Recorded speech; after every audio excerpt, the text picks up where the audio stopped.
Eo amin'izay sehatry ny politika izay ihany dia namory ireo mpanao gazety Androany Maraina ireo fikambanana dimy avy eo amin'ny firaisamonim-pirenena namelabelatra ny fomba fijerin'izy ireo ny fikarakarana ny fifidianana ben'ny tanàna sy mpanolontsaina kominaly farany teo izy ireo ary nilazalaza ihany koa ny hevitry ireo eo amin'ny fametrana ny vomera isahana ny fifidianana isolo-toerana ny senita ankehitriny.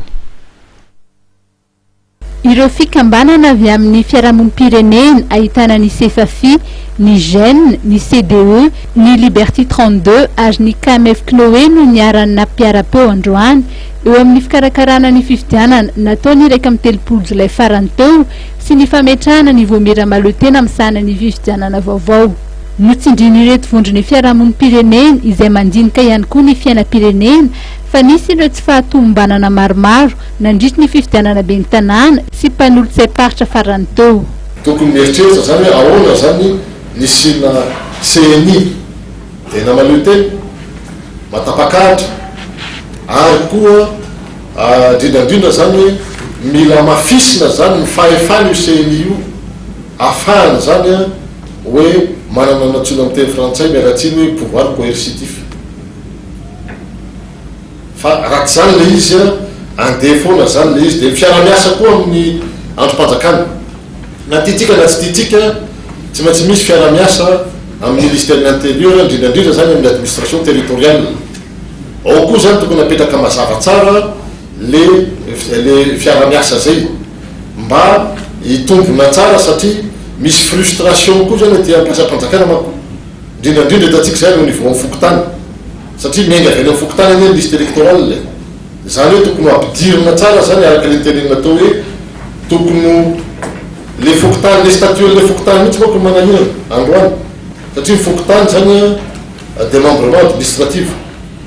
fa tsy collectivité territoriale. Fa levateny vita amin'ny resaka rafitra aloha voalohany indrindra dia hoe ny famatsim-bola ho an'ny zay rafitra le organe tonga eo zany dia tena famatsim-bola voasoratra mazava ao anatin'ny loi de finance